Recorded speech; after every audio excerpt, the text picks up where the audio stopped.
आज की हमारी इस वीडियो का लेसन है रिफ्लेक्सिव प्रोनाउन और एम्फेटिक प्रोनाउन, जो कि प्रोनाउन के टाइप्स हैं। इन दोनों में डिफरेंस क्या है?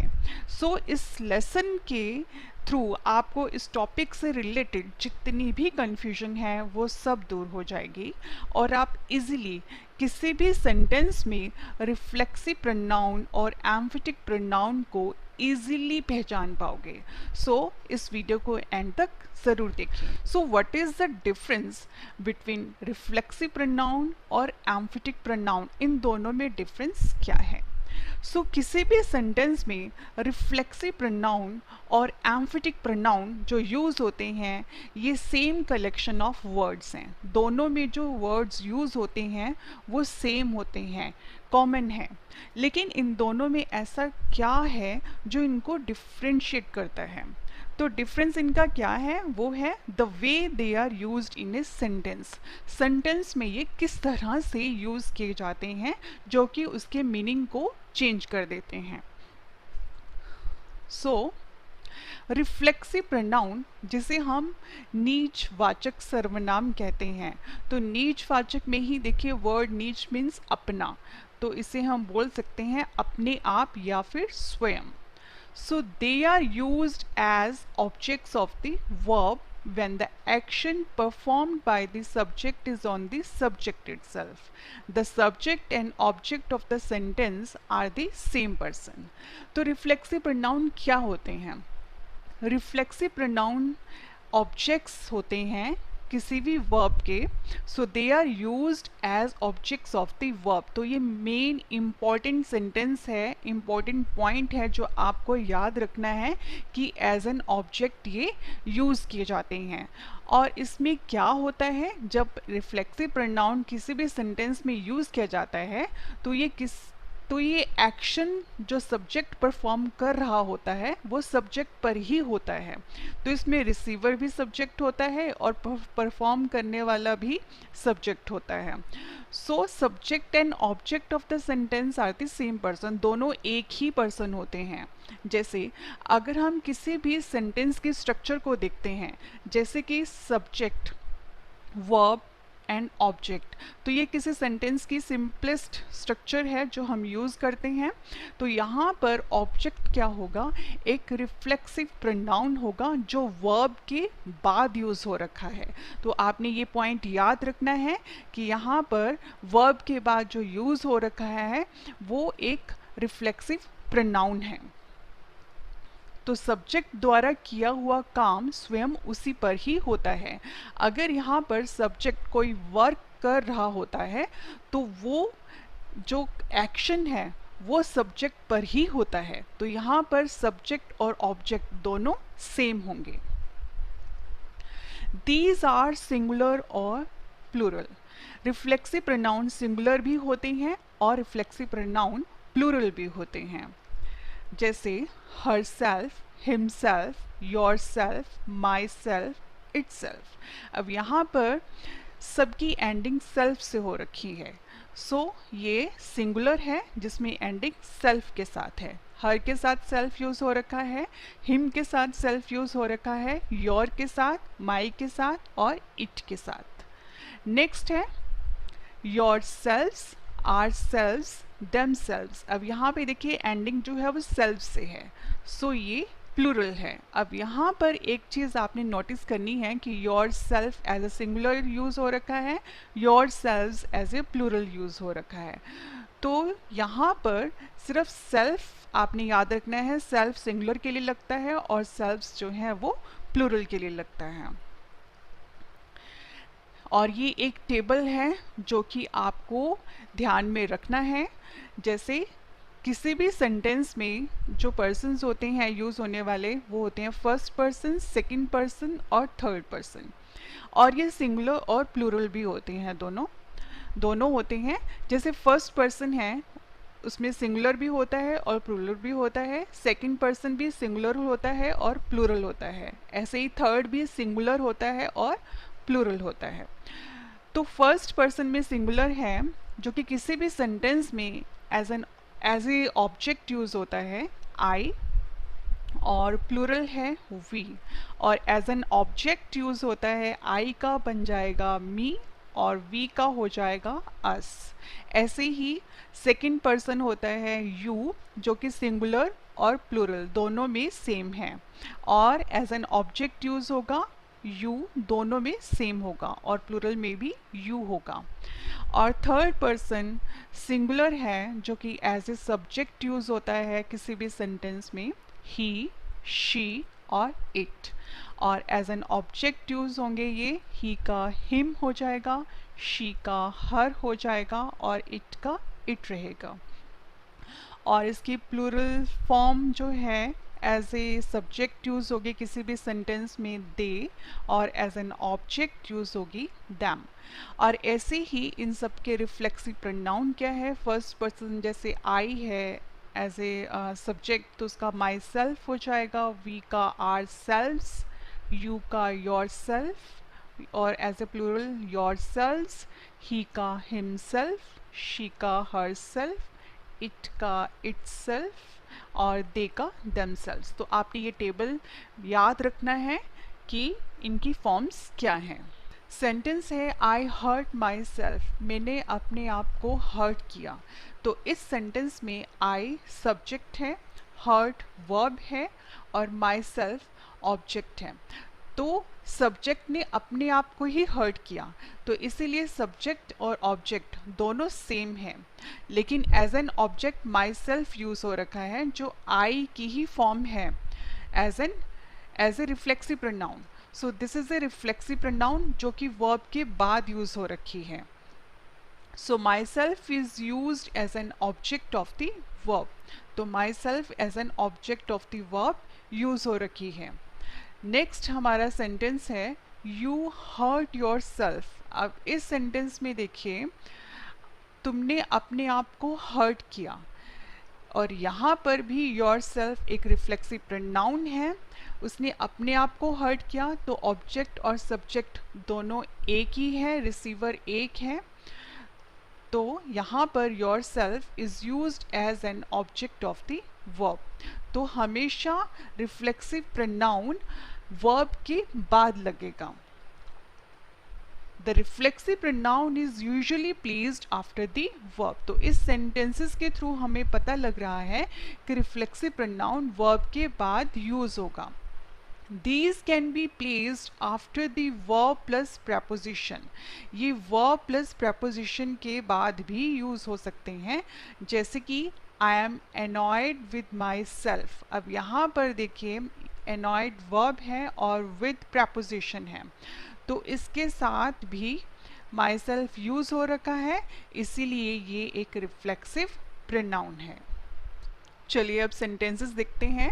The poor girl killed herself. अब यहाँ पर देखिए सब्जेक्ट है तो पुअर गर्ल, किल्ड एक वर्ब है, और हरसेल्फ जो है वो वर्ब के बाद यूज हो रखा है, जो कि एज एन ऑब्जेक्ट है हरसेल्फ, और ये सब्जेक्ट और ऑब्जेक्ट दोनों सेम है, सेम पर्सन है, तो ये एक रिफ्लेक्सिव प्रोनाउन है। नेक्स्ट है I cut my self while shaving. आपने ज़्यादातर याद रखना है कि वर्ब के बाद रिफ्लेक्सिव प्रोनाउन यूज़ होता है। सो कट एक वर्ब है, वर्ब के बाद माई सेल्फ यूज़ हो रखा है, सो ये एक रिफ्लेक्सिव प्रोनाउन है। नेक्स्ट है he loved himself so much. तो यहाँ पे लव्ड एक वर्ब है और वर्ब के बाद हिमसेल्फ एक रिफ्लेक्सिव प्रोनाउन यूज़ हो रखा है, so this is a reflexive pronoun. They hurt themselves. अब यहाँ पर देखिए हर्ट एक वर्ब है और वर्ब के बाद देमसेल्व्स यूज हो रखा है, सो ये एक रिफ्लेक्सिव प्रोनाउन है। नेक्स्ट है हमारा एम्फेटिक प्रोनाउन, जिसे हम एम्फेसाइजिंग प्रोनाउन भी कहते हैं, और इसे हम हिंदी में बोलते हैं दृढ़तावाचक सर्वनाम। आप देखिए they are use to emphasize noun और प्रोनाउन। ये किसी भी सेंटेंस में नाउन और प्रोनाउन को एम्फेसाइज करने के लिए यूज किया जाता है, और नाउन और प्रोनाउन क्या है, ये सब्जेक्ट होते हैं सेंटेंस में, तो इनका उपयोग सब्जेक्ट पर बल देने के लिए किया जाता है। और ये भी सिंगुलर और प्लूरल होते हैं, सेम जैसे हमारे रिफ्लेक्सिव प्रोनाउंस हैं, her self, himself, your self, my self, it self. अब ये क्या है, ये सिंगुलर है जिसमें सेल्फ यूज़ हो रखा है।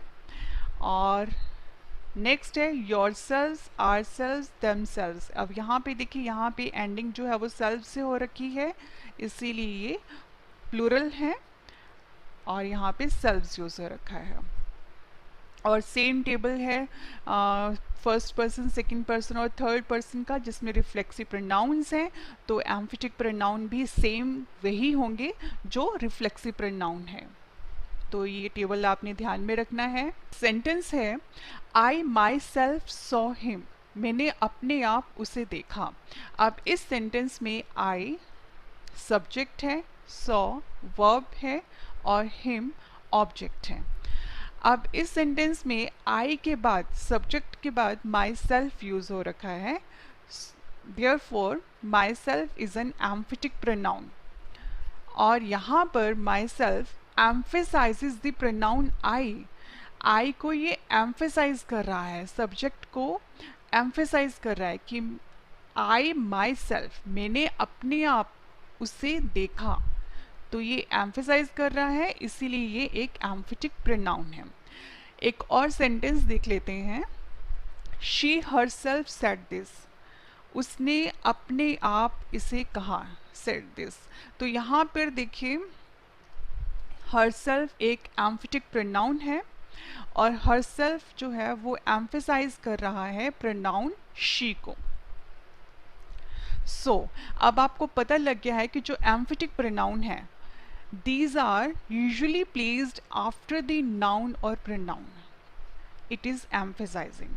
तो ये ज़्यादातर ये noun और pronoun के बाद यूज़ किए जाते हैं, जिनको ये emphasize कर रहे हैं, जिन पे ये अपना बल दे रहे हैं।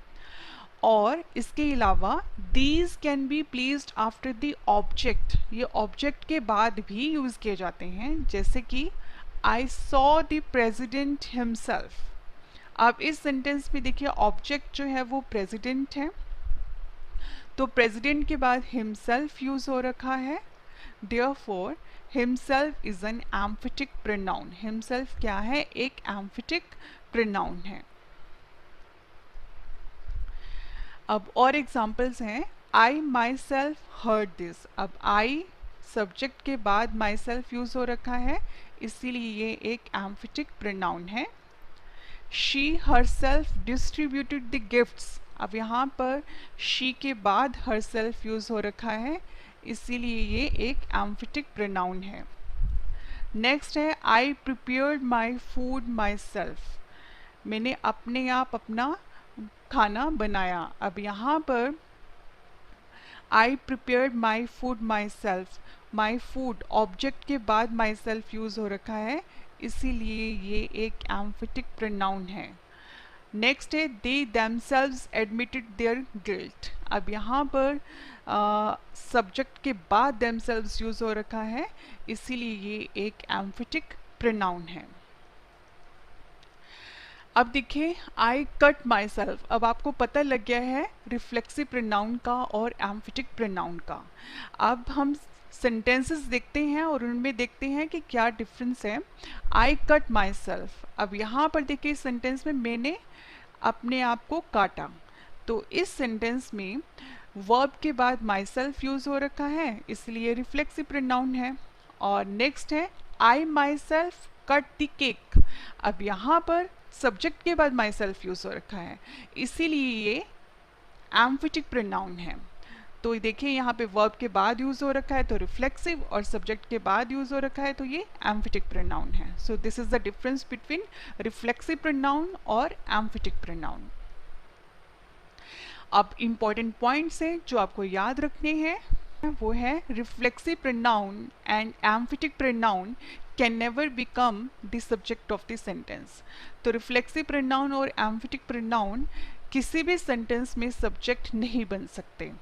जैसे माई सेल्फ प्रिया। अब ये सेंटेंस जो है हम नॉर्मल कॉन्वर्सेशन में बोल सकते हैं, लेकिन लिखने में ये इनकरेक्ट होगा, ग्रामेटिकली इनकरेक्ट होगा।